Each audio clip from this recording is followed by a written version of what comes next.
好，今天是3月26号。那目前学校还是持续停课，因为就地避难的缘故。那今天天气不错，所以想说趁这机会骑车去校园晒晒太阳，顺便跟大家介绍一下从我家到 Stanford 这周遭社区长得什么样子。出发。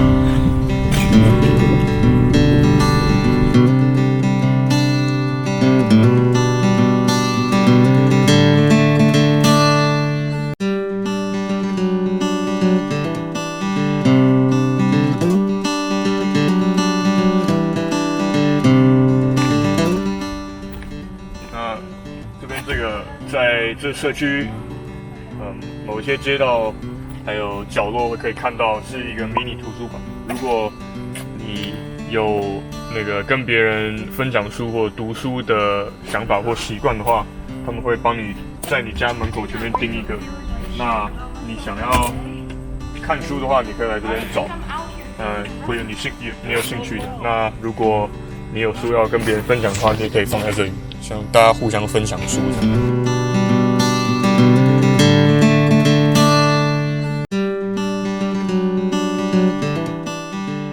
这条铁路是 Caltrain， 它是经过旧金山湾区的其中一条主要的铁路哦。那在铁路的另外一边就是我的高中 Pali， 然后之后就是 Stanford 我的大学。这条铁路是我们每天去上学都需要经过的。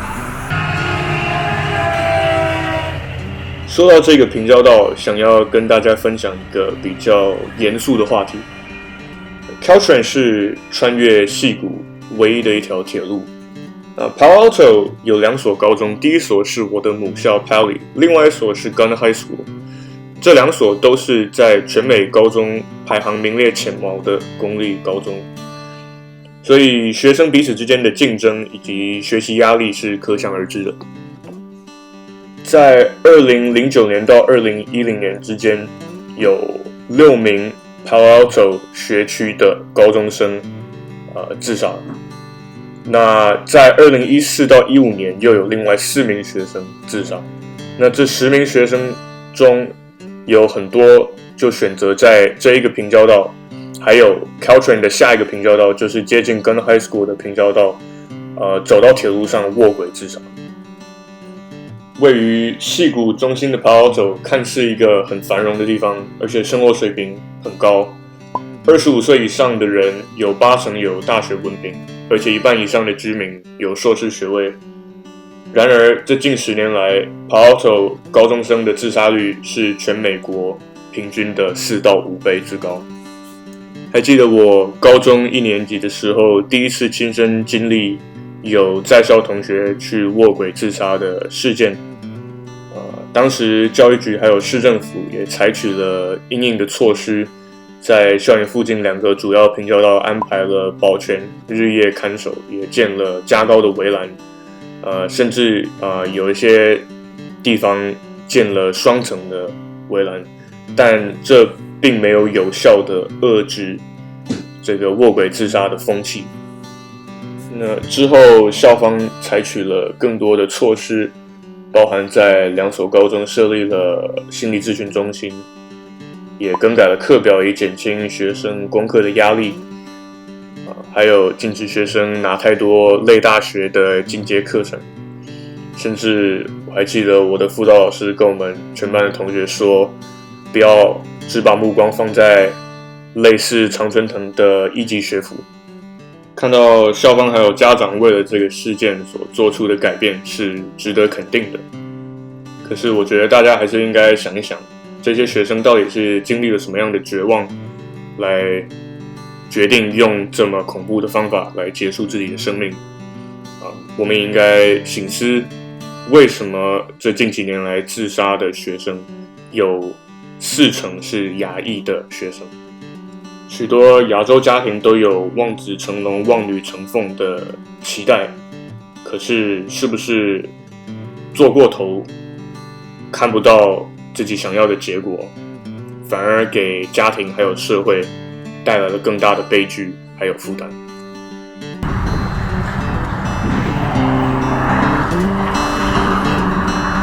刚过平交道右手边这个就是我的高中母校，是 Palo Alto High School。好，那小名叫做 Pally。这其实是后门的部分，你可以看到有美式足球场，有操场，然后那边有一个棒球场，都是在后门这一区。那再往前走，下一个红绿灯就是 Stanford 的入口了。这是我高中母校的后门，这个是棒球场的位置。那 Pally 的吉祥物就是 mascot 叫做 Vikings， 是维京人的意思。那个人我并不觉得这非常稀罕，因为这边有很多学校的吉祥物都是维京人。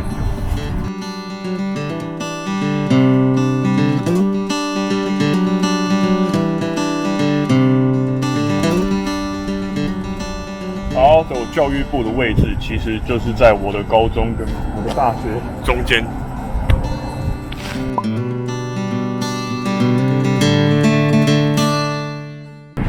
这是我高中的正门。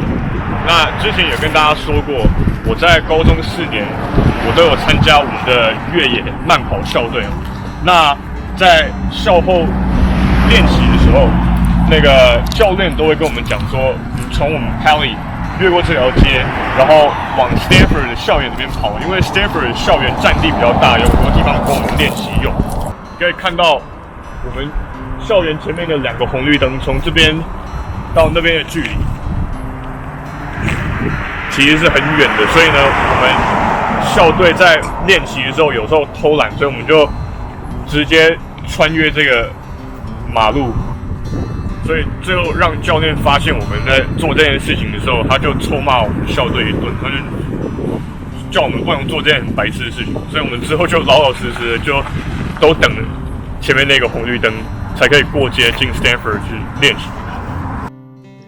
介于 Pally 和 Stanford 之间的这一条大马路叫做 El Camino Real， 它是贯穿整个矽谷很重要的一条干道。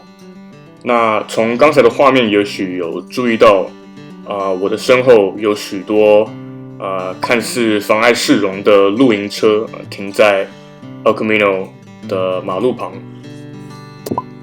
这个现象是从10年前湾区房价暴涨时开始陆续出现的。Palo Alto 平均的房价从2008年到2018年这10年的期间，从170万美金涨到了370万美金。随着矽谷高科技公司的急速发展，世界各地的热钱涌入，矽谷中心的都市房价也倍数的成长，很多居民不再能负担得起房租、房贷，只能居住在简陋的露营车里。这也凸显了以 Palo Alto 为中心的矽谷贫富差距的问题日渐的提升。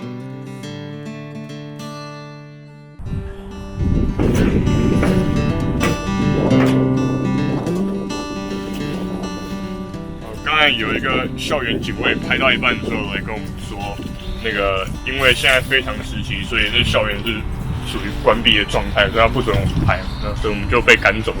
那现在我看还是去拍一下 Stanford 好了。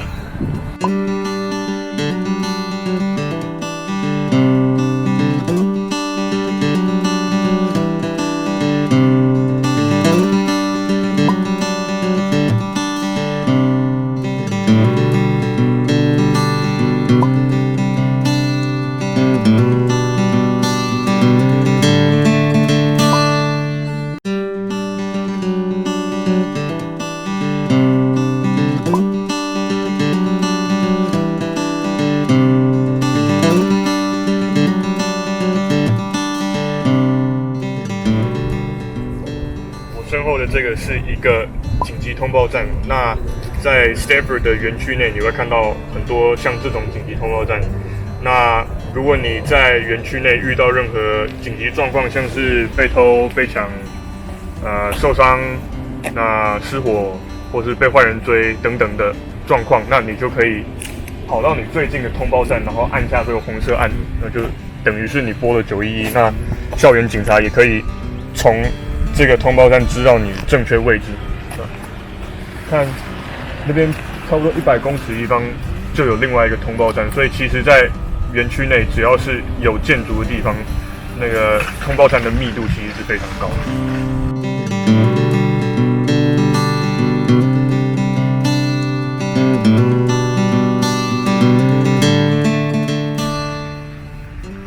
我后面这栋建筑是Maples Pavilion，它是我们的室内篮球场。那 Stanford 的男篮跟女篮，其实在美国那个大学水平其实是不错的。那所以这个门票钱也当然也是不便宜。但是我们身为学生的话，我们那个有机会就是免费来看这些比赛，每一个学期可以看几场这样。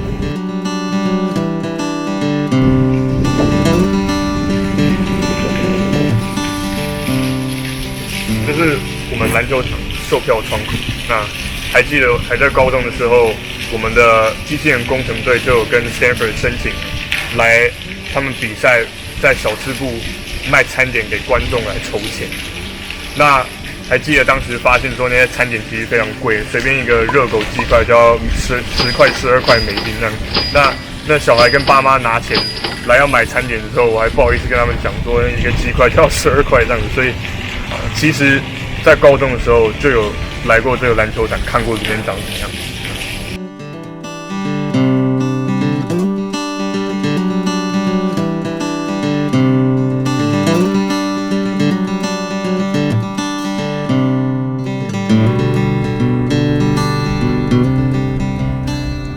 今天骑脚踏车骑了这么一趟，真的是非常舒服。那个加州的天气，真的是非常好。那体育场这边附近的场地也非常广阔，骑车非常舒服。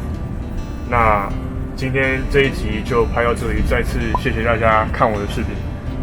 跟上次一样，如果有任何觉得我应该改进的地方，还是有什么你想要更了解 Stanford 或是Palo Alto的地方，也欢迎大家留言跟我说，那我也会尽力去拍给大家看，跟大家分享的。